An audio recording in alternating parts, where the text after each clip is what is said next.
ملک میں مائک نامی ایک بچہ ایک سرکاری یتیم خانے میں رہتا تھا۔ یتیم خانے کی ناظمہ محترمہ جولی ایک ظالم اور سنگ دل خاتون تھی۔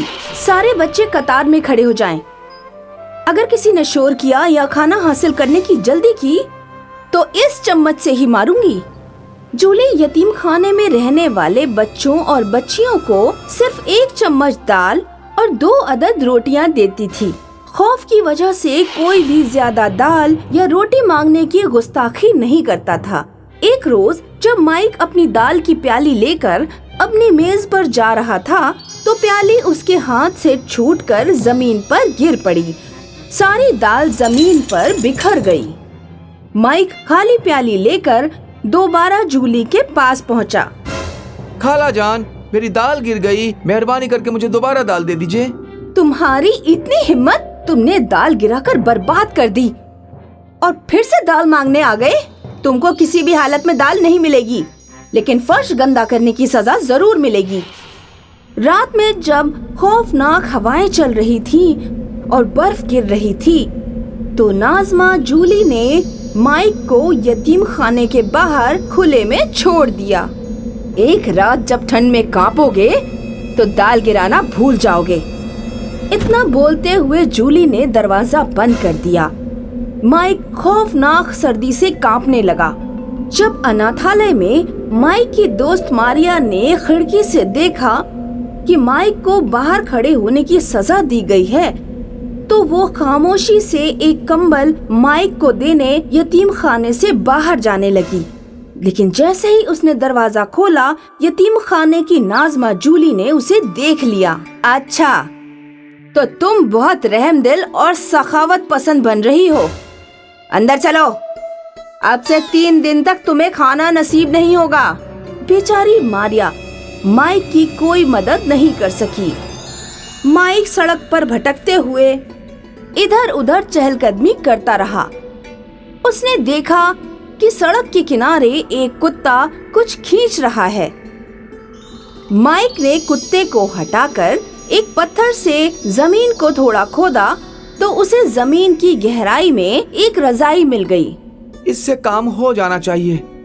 مائک ایک پل کے نیچے رضائی اوڑھ کر سو گیا اور کتے کو بھی خود کی رضائی میں سلا لیا۔ مائک کو گرم رضائی میں بہترین نیند آئی۔ صبح جب وہ جگا تو ناظمہ جولی اس کے سامنے کھڑی تھی۔ بہت آرام فرما لیا، چلو یتیم خانے میں چلو۔ جولی نے مائک سے اس کی رضائی چھین لی۔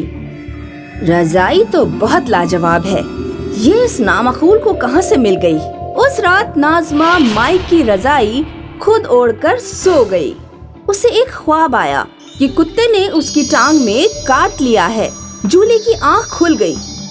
کتنا واہیات خواب تھا، یا اللہ! 8 بج گئے اور میں ابھی تک سو رہی ہوں۔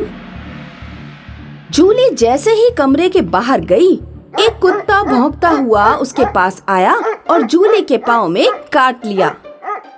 جولی کو ڈاکٹر کے پاس جا کر سوئی لگوانی پڑی۔ ایک تو اتنا واہیات خواب آیا اور حد تو یہ ہے کہ وہ سچ ہو گیا۔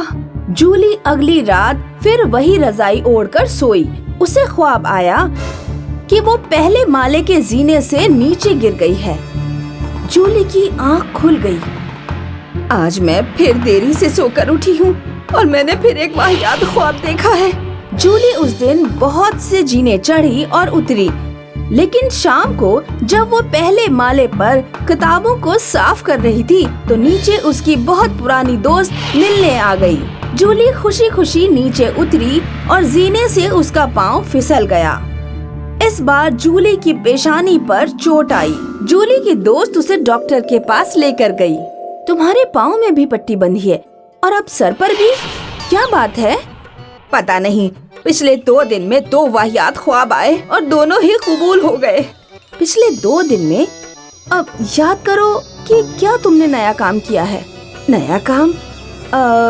نیا کام تو نہیں کیا۔ ہاں، یاد آیا، میں نے ایک رضائی اوڑھنا شروع کیا ہے جسے میں نے یتیم خانے کے ایک لڑکے سے چھینا تھا۔ آج اس رضائی کو تم مجھے دے دینا، میں اوڑھ کر دیکھتی ہوں۔